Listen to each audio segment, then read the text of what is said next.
Assalamualaikum warahmatullahi wabarakatuh. Perkenalkan, nama saya Fazal Azizal Amir. Saya dari Prodi Pendidikan Ekonomi Malam ingin membuat video pembelajaran mengenai mata kuliah perkembangan peserta didik dengan dosen pengampu Ibu Cynthia Nisa Rahma Putri, SPD MPDE. Di sini saya akan membahas mengenai materi topik 4. Yang pertama ada teori kognitif atau cognitive theory. Dalam teori Piaget maupun teori Vygotsky dikemukakan bahwa interaksi sosial memegang peranan penting dalam perkembangan kognitif seseorang. Keberadaan dua teori ini tentunya dianggap berpengaruh, walaupun memiliki perbedaan yang cukup jelas. Pada zaman di mana kedua teori ini berkembang di kalangan psikolog, Piaget dan Vygotsky mengklaim bahwa teori yang mereka miliki masih berdiri masing-masing. Sampai akhirnya penelitian terkini menemukan bahwa teori tersebut tidak sepenuhnya bertolak belakang tetapi bisa saling melengkapi. Di sini antara teori kognitif itu dengan teori Piaget dan Vygotsky memiliki perbedaan, yaitu teori Piaget mengemukakan bahwa seseorang dapat belajar secara mandiri dengan melihat bahwa orang-orang di sekelilingnya, sedangkan Vygotsky berpendapat bahwa seseorang harus ditunjang dengan interaksi sosial agar dapat berkembang. Adanya keterlibatan seseorang dalam aktivitas sosial membuat bahasa dan kognisi diri seseorang berkembang. Yang kedua, Piaget menyatakan bahwa kemampuan kognitif seseorang berkembang sesuai dengan usia, bertentangan itu tanpa melihat rentan usia. Sedangkan Vygotsky menyatakan bahwa perkembangan kognitif seseorang diperoleh dari keterlibatannya di dalam masyarakat. Yang ketiga yaitu Piaget dan Vygotsky memiliki pendekatan pembelajaran yang berbeda. Piaget secara rinci mengamati bagaimana pembelajaran pada anak-anak berlangsung, tetapi ia menegaskan peran diri seseorang pembina atau guru. Nah, di samping itu teori Vygotsky tidak mengamati perkembangan mental nyata dan hanya membahas mengenai perolehan konsep-konsep atau kemampuan baru. Keduanya berpikir bahwa selalu ada tugas di luar jangkauan pembelajaran. Vygotsky yakin dengan adanya bantuan dari pembimbing atau mentor atau guru, tugas-tugas tersebut dapat dilaksanakan, sedangkan Piaget tidak menyarankan apapun mengenai permasalahan ini.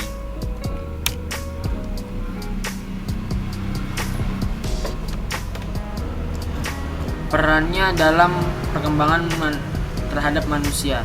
1. Teori Jean Piaget mengembangkan teori perkembangan kognitif berdasarkan penelitian yang bersubjek anak-anak, sehingga ia dikenal atas teori pembelajaran kognitif melalui pengamatan The Theory of Cognitive Observational Learning.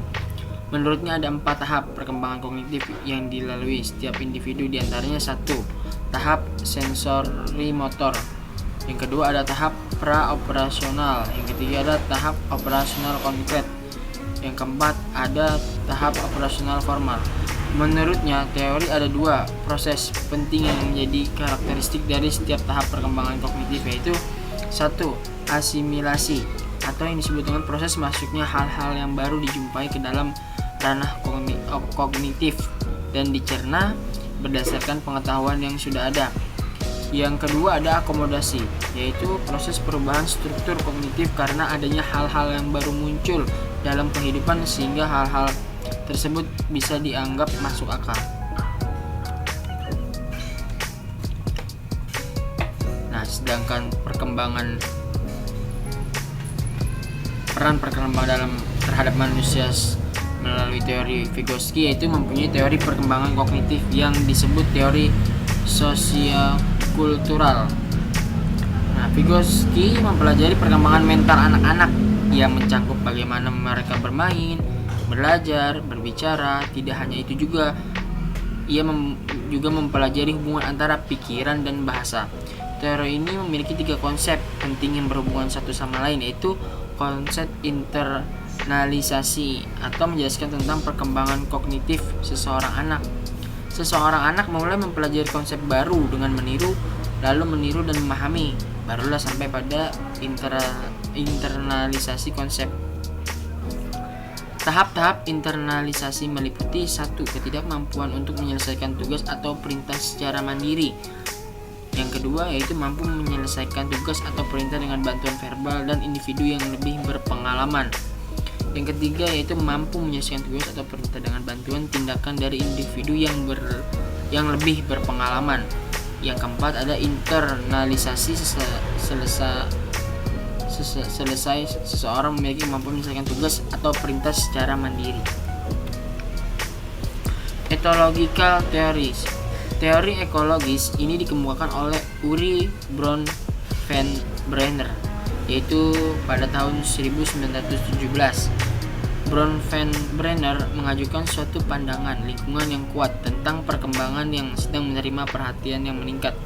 Teori ekologi ialah pandangan sosiokultural Bronfenbrenner tentang perkembangan, yaitu terdiri dari 5 sistem lingkungan, memulai dari masuk interaksi langsung dengan agen-agen sosial yang berkembang baik hingga masuk ke budaya yang berbasis luas. Kelima, sistem dalam teori ekologis Bronfenbrenner ialah mikrosistem.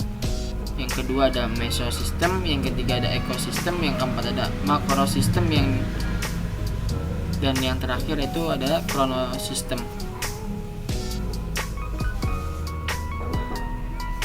Model ekologis Bronfenbrenner diperlihatkan saat ia dengan cucu laki-lakinya mengembangkan teori ekologis, suatu perspektif yang sedang menerima perhatian yang meningkat.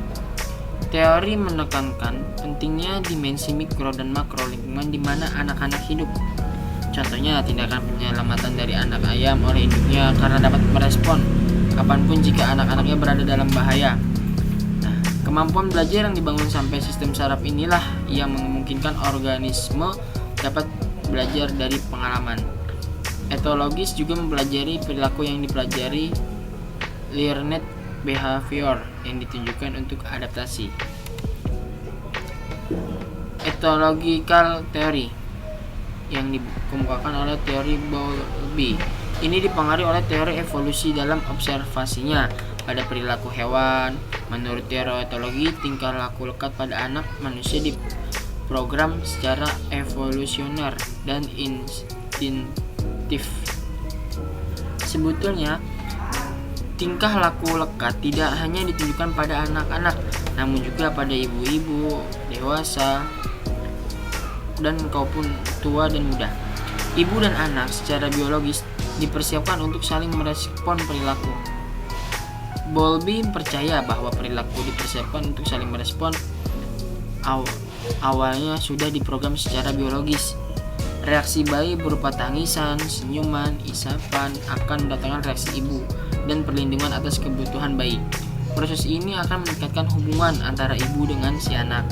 Sebaliknya, jika bayi juga dipersiapkan untuk merespon tanda atau suara dan perhatian yang diberikan ibu, hasil dari respon biologis yang terprogram ini adalah anak dan ibu akan mengembangkan hubungan kelekatan yang saling menguntungkan.